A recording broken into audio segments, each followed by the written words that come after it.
भोपाल प्रदेश कांग्रेस कार्यालय में आयोजित प्रेस वार्ता में भारतीय युवा कांग्रेस के राष्ट्रीय महासचिव और मध्य प्रदेश युवा कांग्रेस के प्रभारी शिव सिंह चौहान ने आरोप लगाया कि भारत निर्वाचन आयोग भाजपा और प्रधानमंत्री नरेंद्र मोदी के हित में काम कर रहा है तथा लक्षित तरीके से मतदाताओं के नाम सूची से हटाए जा रहे हैं।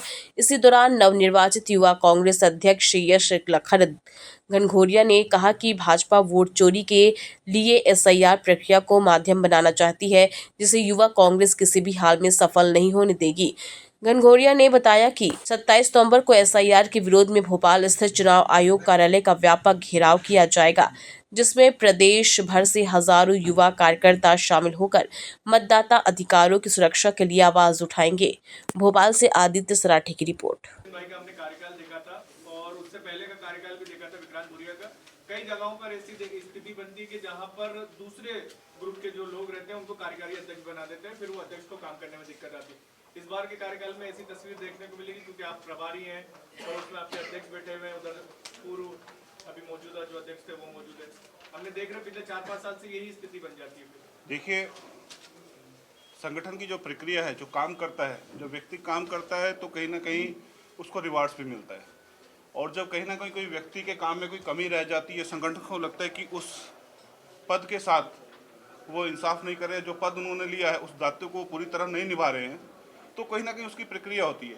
अब वो इन पे डिपेंड करेगा, इनकी कार्यशैली पे डिपेंड करेगा कि उस कार्यशैली को कैसे ले जाते हैं, कि उस चीज़ का ये टाइम आने दे या वक्त नहीं आने दे, वो इनके ऊपर निर्भर करेगा। टीम वर्क नहीं हो पाता, मनमुटाव बहुत रहता है, देखा गया। देखिए, मनमुटाव कहाँ नहीं है, मनमुटाव एक अलग चीज़ है। मतभेद हो सकते हैं, मनभेद नहीं होने चाहिए। तो मनभेद हमारे बीच कहीं पे भी नहीं है। संगठन परिवार है। जब एक परिवार बड़ा होता है तो परिवार में आप अपने घर में भी देखते हैं, एक जॉइंट फैमिली होती है तो वहाँ भी कहीं ना कहीं थोड़ी बातें ऊपर नीचे होती रहती है, लेकिन फिर भी उन बातों को घर पे बैठ के हम रिजोल्व करते हैं। और ऐसा कहीं भी अभी आपको मध्य प्रदेश की कांग्रेस में देखने को नहीं मिलेगा, ना अभी हाल फिलहाल में आपको देखने को मिला होगा। कल सब नजर आएंगे, अभी एक उपाध्यक्ष आपके साथ बैठे, वरिष्ठ उपाध्यक्ष नहीं आए, भोपाल में ही रहते हैं। वो बिल्कुल मेरी बात हुई थी, वो आ रहे थे, लेकिन आज सुबह कोई किसी कॉलेज में बच्ची के साथ कोई यहाँ पे घटना हुई है, वो वहाँ पर गए हुए थे, तो वो वहाँ से आने में लेट हो गई। मेरी बात हुई, तीनों अपने मेरे अध्यक्ष से भी बात हुई, सीनियर वाइस प्रेसिडेंट से भी बात हुई, वाइस प्रेसिडेंट से भी, और तीनों व्यक्ति मिलजुल के कल के प्रोटेस्ट में भी पूरी ताकत से भाग लेंगे, आगे आने वाले कार्यों में भी भाग लेंगे, और जितने भी संगठन के जो कार्यक्रम निरंतर रूप से चलेंगे प्रदेश में, उसमें तीनों की भागीदारी बराबर रूप से रहेगी। वो जल्दबाजी हो जाएगी, ये सवाल यूथ कांग्रेस का क्या बूथ के लेकर। सभी पत्रकार बंधु, मेरे सभी बड़े भाई, आप सबको मेरा नमस्कार। सर्वप्रथम आप सबको मैं बहुत बहुत धन्यवाद देना चाहता हूँ, आप सभी इतने कम समय में यहाँ उपस्थित हुए।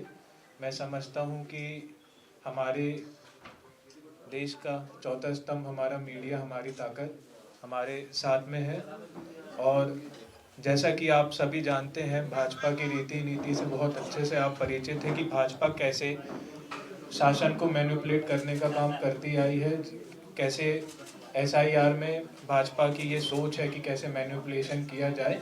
यूथ कांग्रेस का फंडा सिंपल है, हमारी ये नीति है ये कि हमें हर विधानसभा में, हर ब्लॉक में, हर गली कूचे में जाना है, और हमारा सर्वप्रथम प्रयास रहेगा कि फॉर्म 6 जितने भी हमारे नौजवान साथी अभी 18 के हो रहे हैं, उनका सर्वप्रथम हम मतदाता सूची में नाम जुड़वाएं। और ये हमारी ये प्राथमिकता है कि जो ज्वलंत मुद्दे हैं हमारी समाज के, चाहे वो युवाओं के प्रति हो रहे अत्याचार हो, बेरोजगारी हो, महिलाओं के प्रति हो रहे अत्याचार हो, नशीले पदार्थों की बिक्री हो, काफी बिगड़ती कानून व्यवस्था हो, इन सभी चीज़ों को लेके यूथ कांग्रेस अगले आने वाले समय में काम करेगी, और आप सभी का उसमें मैं सहयोग चाहता हूं, क्योंकि मैं समझता हूं आप सभी हम लोगों की सबसे बड़ी ताकत है। जी, कल की परिपाटी रही है। मैं ये समझता हूँ मेरी पहली प्राथमिकता है कि हम प्रत्येक विधानसभा में पहुँचे, प्रत्येक गली कूचे में पहुँचे, बेहतर रूप से हम अपनी जनता को समझे, बेहतर रूप से हम अपनी विचारधारा को ज़मीन पे लाने का काम करें। ये हमारा प्रयास है, और एक सेवक के रूप में, एक सिपाही के रूप में हम सभी कांग्रेस के कार्यकर्ता ज़मीन पे हैं। एक मैं हूँ अध्यक्ष, चाहे हमारे बड़े भाई बैठे हैं, नितिन भैया बैठे हैं, दादू भाई बैठे हैं, चाहे एक प्रदेश अध्यक्ष हो, एक उपाध्यक्ष हो, चाहे एक बीएलए हो, ये एक सिपाही के रूप में ग्राउंड पे हैं और हम सब कांग्रेस के सिपाही हैं और हमारा मूल उद्देश्य है कि हम जनता के बीच में जनता की हक की लड़ाई लड़ें। जो ज्वलनशील मुद्दे हैं, यूथ कांग्रेस विपक्ष बन के सरकार के सामने सभी मुद्दों पे लड़ाई लड़ रही है। नितिन भाई, आपका कार्यकाल चल रहा था, उसके